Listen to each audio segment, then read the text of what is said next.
It's time for Let's Get Real with your host from Bob Richards and Associates, Bob Richards. Hello, Mr. Bob Richards. Hello there, Michael.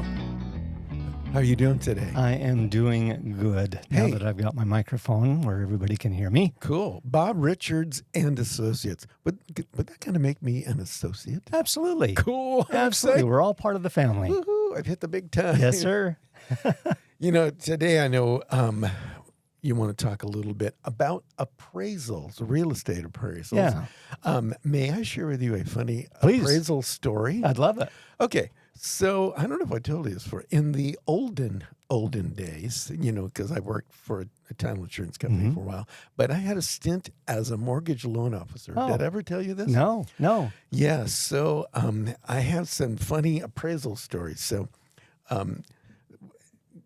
appraisals a lot of times are the bane of the existence of loan officers, because it's like you've got a buyer who wants to buy it and you've got a seller who wants to sell it, and then this appraiser guy comes in and kind of ruins the whole thing. So I remember one day I'm sitting at my desk and getting ready to try to close this loan, and the buyer comes in, and I said, listen, I got some good news and I got some bad news. The good news is you qualify for the loan, but the appraisal did not come in. The appraisal came in low. The house is only worth this much. And the buyer goes, I don't really care what it's worth. I want to buy the house, and I'm willing to pay that price even if the appraisal doesn't come in. I go, well, that's fine, but we're not going to loan you the amount of money because the house is not worth that much. And she goes, I don't see what the problem is, because I'm willing to pay the money. I don't care what the house is what you guys say the house is worth. I'm ready to do it right now. And she did not understand what an appraisal has to do with a real estate transaction. That was a lively conversation. Oh, without Perhaps a doubt. you may have had an experience like that. So what does an appraisal have to do with a real estate transaction? I've got the money. Yeah. And I want to buy it. What's the problem? Exactly. Let's go. You know what? It is one of the main components of a purchase contract. So there's a variety of other things that have been on previous podcasts. With an appraisal, that is a neutral third party establishing value on a particular property. Could be a home, lot, acreage, condo, mobile home, anything that needs a loan. And with that, the loan officer says, hey, in order for our asset to be protected, meaning the property, we will not loan higher than its value, because then it positions them upside down. So if that appraiser is such that can't bring it to a value, then that becomes a hiccup. It becomes an issue between the buyer and seller that needs to be figured out. Yeah, it does. So can an appraisal be challenged? Let's say that the seller goes, I know my house is worth more than that. And the buyer goes, listen, I don't really care. I want to buy the house. So can you do something to adjust that appraisal? And the answer generally is no, unless the appraiser made a mistake. So here's another real life thing. So we found out that the appraiser, when he was taking the measurements, he measured incorrectly, and he left off like 200 square feet, Wow. which affected the value of Sure the it home. did. And then the appraisal came in. So, you're the realtor, but in certain circumstances, could it be wise to perhaps challenge the appraisal? Absolutely. And because you're working for your client, you're trying to put a deal together that's going to be a win-win for both parties. And so if that win is not happening because somebody got in the way and didn't get an appraisal that was correct, or missed something, which does happen, you're absolutely right. For instance, we had a listing over in Dixie Springs, vacant lot, one of the best lots in the entire subdivision, probably in one of the top 20. We had it listed at $3.25. The appraiser came in at $200,000, $125,000 below this list price. Now, around the corner from this lot, different seller that I had listed, it listed and sold for $425,000. It's a little bit larger, but it was, again, one of those top 20 lots. So this appraiser appraised it for other lots that were down on the main floor of the subdivision. So it had homes that backed up to homes. The one that we had listed backed up to this huge sandstone outcropping. And part of the lot at the very back had some ledges. So if you put a pool in the back, you could jump off the ledges into the pool. It was really cool. Oh, that'd be cool. But for $200,000, like, hey, I'll buy 10 of them. Yeah. That would be great. But anyway, it did not come together. It was such that we did request a dispute, and that dispute came back as to, nope, it is what it is, $200,000, deal falls apart. I think that if the appraisal had come up closer to asking, now we weren't at 325, it was selling for less, 295. Yeah. If he had come up to 250, 270, then I do believe the buyer would have said, you know what, I'll pay the difference in cash. Let me go back to that remark that you had made. Yeah. That spread between, let's just use $300,000 as the purchase price. If the appraisal comes in at 250, that's a $50,000 gap that the bank is not willing to risk loss of their asset. So the buyer has some options. The buyer can go to the seller and say, seller, I'm out of here. I'm done. Thanks anyway. Have a nice day. I'll take my earnest money and be on my way. That's one option.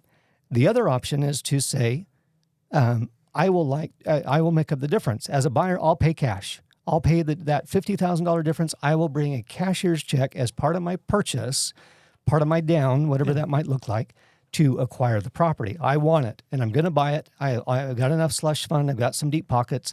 I'll pay the difference. The third one is where the seller and the buyer decide, could we come to a meeting of the minds between that 250 and 300 that would still be fair? Now, fair not to the bank. This is actually between the buyer and the seller. So if the buyer says, you know what, I'll come up to 275 if you come down to 275. The seller may say, no, I'll wait that out and have a nice day. Or the buyer and seller say, you know what, that's fair. Let's go ahead and do that. I'll make up the difference as a buyer, the $25,000 rather than the $50,000. So there's always an option, actually more than one option, should the buyer and the seller decide to be more cooperative. So basically it's the bank that requires. It is. Requires this. Now, Michael, this is kind of interesting because this would apply to you because you pay cash for everything. Oh, yeah. Is the fact that when you buy a property, you typically don't get an appraisal because you're just writing out a check and say, you know what, $1.1 million? Sure, no problem. Who do I make the check out to? Which is impressive. And I'm glad to help you with the next home. It's going to be like 1.8, 1.9. No, I'm just kidding. Sometimes I throw in an extra $100,000 just because I'm feeling generous that day. Absolutely. Send your kids to college. Yeah, $10 gift card in and out or something like that is about what it will end up to me with me. But so it doesn't make the deal dead. It doesn't make that happen. It allows the buyer and the seller to renegotiate and say, hey, can we still make this work for everybody and still proceed? So I think the appraisal's important for a lot of things. Not only does it protect the bank, okay, because, bank, they want their money back. Yeah. Who would have ever With guessed? interest. With interest. But also what it does, it protects the buyer because, Bob, correct me if I'm wrong, Uh-huh. I've heard a rumor that sometimes sellers actually think their home is worth more than it actually is, and they overprice this thing, thinking they're going to get some sucker from California that's going to come in and pay $1.2 million for their $485,000 home. Right, with new cabinet drawers and knobs. With new cabinet, and knobs, and a $250,000 pool in the back. Right, yeah. So, That's another topic. Yeah, well, next week. We'll be poolside. So I think, it kind of brings the sellers back to reality. It's like, dude, your house is not worth $1.2 million.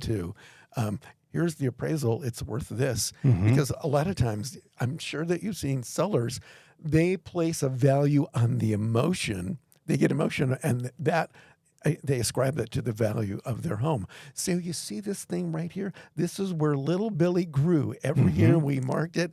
That just means so much to me. Well, that's cool. Paint over it because the buyer could care less of little Jimmy's growth spurt. That's right. That's right. I think the appraisals are important to protect all parties involved, but especially the bank because they want their money. It is. And I do a couple of things that most realtors don't. I strongly, highly, almost demand that the seller get an appraisal before we list the house and a home inspection before we list the house. So again, we can find problems and situations that need to be repaired, fixed, replaced, touched up, whatever it might be, get the home inspection issues out of the way. So when a buyer has a home inspection done, they can use the old one that we had done or get a new one, which is great either way. But it shows that we put our best foot forward and said, okay, we recognize these things in the house that needed to be done. We went ahead and did them. Here's the appraisal that says, that gives me some leverage with the seller and say, you know what, I totally understand about the growth spurt issue. But again, like you say, Michael, this is the value. This is where we need to be in the market in order to be ready to sell. And they could be $100,000, $200,000 off. Never know. But it's definitely a much stronger position for all parties if we have that appraisal involved. So who orders the appraisal? Do you do it, or does the seller or the buyer, or do we have 3 people ordering these appraisals, or what? Boy, it's really interesting along those lines. Years ago, prior to the market crash back in 2007 and 8, appraisers would contact the loan officer or vice versa and say, hey, Mac, what does this home need to come in an appraisal? And they say, well, you know what, if you can get it somewhere right around this or higher, okay, no problem, I got this. So they were in cahoots with each other, and that made things as an issue as to why the market crashed. There's a ton of other things why. So nowadays, it's ordered through a loan officer to a third-party company. If you think about, the basket of the balls inside, and they kind of roll it over and pull the number out. And so this is basically the number of the appraiser who's going to do that appraisal. Bingo. Not that. You said the thing with the balls. Not that. I thought you were like. I was talking lottery here. Oh, I thought you were like, I was ready to go down to Mesquite and play bingo. My bad. No. You got to hold on to your $5. I'm sorry. Where did that voice come from? No, it's really along those ways. So that company then assigns a neutral third party to go do the appraisal. The loan officer up front doesn't know who it is. I don't know who it is. The other agent doesn't know who it is, and the buyer and the seller don't until that appraiser calls myself or the other agent and says, hey, I am the appraiser. I'm going to be doing this appraisal. Can I get in tomorrow at 9:30, 12, 3, whatever that might be? So that's a better position for everybody, I feel. It gives appraisers an equal chance of doing the appraisals, but also doesn't allow them to get in cahoots with the transaction and with the value. Good. So when the appraisal comes in, do all 3 parties get together and yell bingo to celebrate? You know what? I guess they could. I've never had that happen though. But in real estate, it's a changing animal every second. Just never know. We've got a changing animal here in the studio. You know, I'm loving this show. You never really know what's going to happen. Let's get real. We never really know what's happening. So what happens if the appraisal come in low? Is this whole thing dead? I mean, you know, I'm sure I can put in more money, but if I don't want to do that and I don't have bingo for an appraisal, are we dead here? No. And please, consumers, as a buyer or seller, don't feel like that you're done. It's over, game over. Start all over as a seller. Start all over as a buyer. Find a different property, find a different buyer, reduce the price. There's options that are there. So just be aware of the things that I've shared already as to what those options might be, and use that as some direction. I am thrilled to help people with this. I don't care if I'm working with you or not. If you need to make a phone call to me and just, hey, what's happening here? Or my agent isn't doing his or her job. Can you throw me a bone here? I'll say, absolutely. Tell me a little bit more about the situation. I am not a party to your transaction, so I am limited in what I can share, but give you enough of an idea to know how to best proceed. So if the appraisal doesn't come in, does that disqualify the property from being qualified to get a loan? Very good question. People oftentimes get home inspection and appraisal mixed up. Now, if the appraisal is done and you walk in the house and you can see the blue sky because there's no roof, that's going to disqualify the house. Darn. Yeah. If it's a wall switch plug, 59-cent wall switch, that's not going to disqualify the house. So there are certain requirements of the home. It has to have heating. It has to have air conditioning. It has to have a roof. It has to have proper wiring and plumbing. There's a few other things depending upon the program. FHA is a little bit different than conventional. VA is a little bit different than rural housing. Yeah. So anyway, your loan officer can help you with that and help you understand that. So yeah, the house certainly has to have these things in place, or otherwise can't be loaned on. You have to pay cash. So I can't just like remarket the home with no roof as open air with natural skylight. I call that central air. It's central. You know, it's just you get that flow coming through, and we just rebrand it, remarket it. Yeah, absolutely. It's a health feature. It is. Yeah, it is. And the bigger the air conditioning system, as more and more roof leaves, hey, people will say, "Wow, that's higher efficiency." I'm going to pay more for that house. In fact, I'm gonna pay cash. So what if I am paying cash for the purchase? I don't really need a loan or a mortgage or an appraisal, if you need peace of mind and say, I am going to get one just so I sleep better at night, hallelujah, go after it. And you can call a certain appraiser, whoever you want to do that, because you're not involved with the lender with their own appraiser group. So yeah, if you need some peace of mind, great. If you're just like, you know what, I'm enthralled with this, I'm so excited to be able to be the new owner, I don't want an appraisal, I'm good. Wow. Then you don't have to. Well, that's cool. Well, Bob, I understand that you have a delightful house that you'd like to share with us. And as I understand it, this house actually has a roof. It does. Oh, my God. The whole way. Well, wonders never cease. I hear you. In fact, there it is. There it is. So, folks, first of all, I'm so blessed to have the opportunity to work with awesome homeowners and sellers and buyers. Grateful for their business. This is no exception to that. Home out in Sunbrook, folks. This is not on the golf course, but behind it is a large wash and then the golf course of Sunbrook. So errant balls coming your way? No, there's quite a separation between you and the wash and the golf course and then the neighbors into the distance. So you literally have a phenomenal 180 plus degree view. Has a main level and a basement to it. It actually has two kitchens, one on the main floor, one downstairs.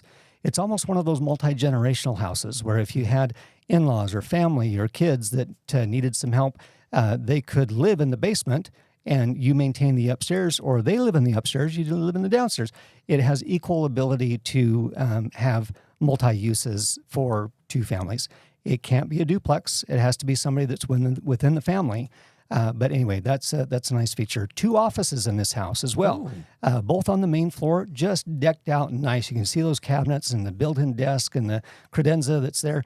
Awesome with both of the offices. So you've got oodles of bedrooms, separate offices for his and her. And here's one of the favorites. It's got a massive, you could probably put a pickleball court in this basement family room, Michael. Wow. It's huge. You've got a great pool table that stays with the home. You've got a full entertainment center to the right of this photo that's all built in, speaker system, TV setting. Boy, it's decked to the nines. I'd probably modify the opening of the TV because some of these are just massive nowadays. Yeah. About as wide as your car. And so it probably would need to be a little bit more open. One thing nice here, Michael, no dues, no HOA fees at all. You are your own person. You don't get any sort of discount for being in the Sunbrook area to play golf. No big deal that way. But yeah, this is a magnificent home, main level and basement. It's priced really well at $850. Really? Yeah. And it even has a roof. And it has an awesome roof. I think that's great. Well, Bob, if somebody would like to buy that house, how can they get a hold of you? I would love to have you give me a call or a text. Bob Richards, Berkshire Hathaway Real Estate. Here's my information, 435-703 Utah, which is 8824, is how you can call me or text me. So those are really, I've got that phone practically attached to me, skin to phone. The other way, bob@buyutah.com. That's my email address. Website, buyutah.com. That's BUYUTAH.com. Has a variety of different things that are there as far as community information, subdivisions, listings that are available for sale. You can do a search that you can save. So all of those customer conveniences that are wanted and desired and almost mandatory, I've got the ability to make contact with you and you with me. Cool. I want to remind everybody that you guys can all watch and subscribe and share Bob's podcast on YouTube. It's called Let's Get Real. It's also available on his website, and you can listen to Bob's podcast When you're driving on the road and just need something cool to listen to, it's on all of the major podcast stations, including, like Podbean and Spotify, et cetera, et cetera. So check it out. I know you guys have a good time. Bob, thank you so much. Thanks, Michael. I've enjoyed being here today. We'll see you guys again next time with another episode of Let's Get Real. This has been Let's Get Real with Bob Richards from Bob Richards & Associates. For more information, buyutah.com. We invite you to return again for another edition of Let's Get Real with Bob Richards from Bob Richards & Associates.